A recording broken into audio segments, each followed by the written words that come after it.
Congress party version కూడా ఎన్నికల్లో చాలా ఇంపార్టెంట్. ఒకవైపు భారతీయ జనతా పార్టీతో పొత్తులోకి వెళ్తోంది, ఇంకోవైపు అసలు తెలుగుదేశం పార్టీకి ఇష్టం ఉన్నదా, భారతీయ జనతా పార్టీ క్యాడర్కి లోకల్ క్యాడర్కి ఇష్టం ఉందా, ఇదంతా అధిష్టానం చూసుకుంటుంది, వాళ్ళ నిర్ణయాన్ని మేము ఫాలో అవుతామంటూ కూడా అటు భారతీయ జనతా పార్టీ నాయకులు చెప్తున్నారు. బట్ ఇక్కడ సీట్లకు సంబంధించి కూడా ఇప్పటికే చర్చలు జరిగినాయి. 4 ఎంపీ స్థానాలు ఇస్తామనుకున్నారా, లేదంటే 6 అసెంబ్లీ అంటున్నారు, లేదా 9 అసెంబ్లీ అంటున్నారు. సో ఇవన్నీ చర్చలు ఒకవైపు అయితే గనక ప్రధాన ప్రతిపక్షాలు సెంట్రల్ ఉన్నటువంటి కేంద్రంలో ఉన్నటువంటి భారతీయ జనతా పార్టీతో పొత్తుకు సిద్ధమైనటువంటి పరిస్థితి. వైసీపీ ఇప్పుడు ఆ 3 పార్టీలను ఢీకొట్టుకోవాలి. కమింగ్ టు షర్మిల విషయానికి వస్తే కాంగ్రెస్ పార్టీకి ఈ మధ్య కాలంలోనే పిసిసి అధ్యక్షురాలుగా రావడం జరిగింది. పక్క రాష్ట్రం నుంచి పార్టీని విలీనం చేసి రాష్ట్రానికి రావడం జరిగింది. ఇక్కడ అంటే తెలంగాణలో మీరు ఇచ్చినటువంటి మద్దతు అక్కడ కూడా ఒక దురపాలన అంతం కావాలంటూ కూడా పోటీ నుంచి తప్పుకోవడం జరిగింది. ఇక్కడ ఒక రాక్షస పాలన అంతం కావాలంటూ కూడా పోటీలోకి రావడం జరిగింది. ఈ పోటీ అన్నకు మేలు జరుగుతుందా, ప్రతిపక్షాలకు మేలు జరుగుతుందా, కాంగ్రెస్ పార్టీకి ఎంతవరకు లాభం జరుగుతుంది? శ్రీకాంత్ గారు, మీకు పేరున్నటువంటి సోదరులు పెద్దిరెడ్డి రవికిరణ్ గారు, టీడీపీ నాయకులు విద్యాసాగర్ గారు, అలాగే వైసీపీ నాయకులు డాక్టర్ షాకిర్ గారు, అలాగే ఐన్యూస్ వీక్షకులందరికీ మహాశివరాత్రి పర్వదిన శుభాకాంక్షలు.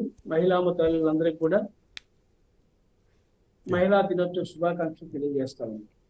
ఈరోజు ప్రధానంగా మరి చర్చలో 3 ముక్కలాట, ఈ 3 ముక్కలాటలో ఏ ముక్క పడిద్దా, ఎవరు గెయిన్ అవుతారా అనేటువంటి అంశం మీద ఈరోజు మనం చర్చించుకుంటా ఉన్నాం.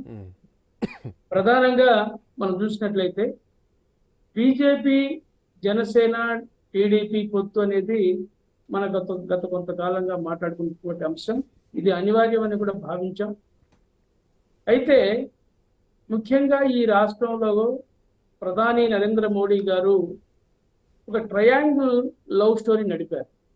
ఒక పక్క జగన్తో సన్నిహితంగా ఉంటూ, మరో పక్క తెలుగుదేశంతో సన్నిహితంగా ఉంటూ ఆయన రాజకీయ ప్రయాణాన్ని కొనసాగించినటువంటి అంశం మనం చూసాం.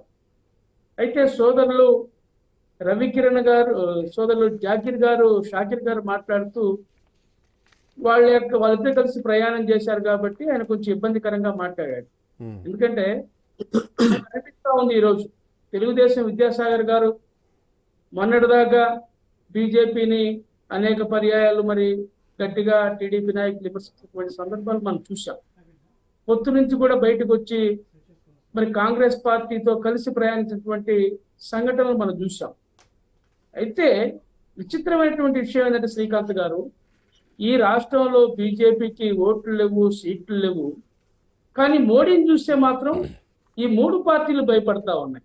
ఒక పక్క తెలుగుదేశం, ఒక పక్క జనసేన, ఒక పక్క టీడీపీ.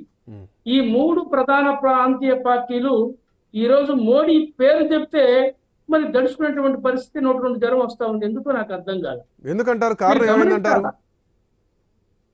అదే ఎందుకు చెప్తున్నానంటే ఎవరి లోపాలు వాళ్ళకు ఉన్నాయి. ఈరోజు జగన్ గారు చూసాం. జగన్ గారు మరి 11 కేసుల్లో ముద్దాయిగా ఉండి 16 నెలల పాటు జైల్లో ఉండి ఆయన వచ్చినటువంటి ఆయన భయం ఆయనకుంది.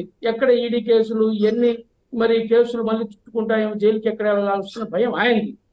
మరొక పక్క 40 years ఇండస్ట్రీస్ అని చెప్పుకున్నటువంటి చంద్రబాబు గారు 14 సంవత్సరాలు ఈ రాష్ట్ర ముఖ్యమంత్రిగా ఉండి 55 సంవత్సరాల పాటు మరి శాసనసభ్యుడిగా పనిచేసినటువంటి వ్యక్తి ఈ రోజు మరి మోడీ గారిని చూసేటప్పుడు భయపడతా ఉన్నాడు. ఎందుకు నాకు అర్థం కాదు. ఆయన లాజిక్ ఒకటే, అక్కడ కనుక ఆయన సహకారం లేకపోతే 2019 ఎన్నికల్లాగానే నాకు అన్యాయం జరిగినటువంటి భావనలో ఒక భయం ఆయన వెంటాడుతూ ఉంది. చూసాం మొన్న. ఈరోజు చంద్రబాబును గారిని మొన్న అరెస్ట్ చేసి మరి రాజమండ్రి సెంట్రల్ జైలు పంపించాడంటే మోడీ సహకారం లేకుండానే ఈ రాష్ట్ర ప్రభుత్వం అంత దుస్సాహసానికి సాహసించిద్దా? దీనికి మీరు సమాధానం చెప్పండి. అందువలనే మోడీ చూస్తే చంద్రబాబు నాయుడు గారు భయపడతా ఉన్నాడు. ఇందాక మనం అనుకున్న పవన్ కళ్యాణ్ గారు కూడా ఆయన పాచిపల్లి లడ్డులు చెప్పినటువంటి పెద్ద మనిషి ఈ రోజు మరి ఆ పాచిపల్లి లడ్డులనే పరమాన్నంలాగా భావించి మరి ఆయన కూడా మరి పొత్తుకెళ్ళేటువంటి పరిస్థితి స్పష్టంగా కనిపిస్తాం.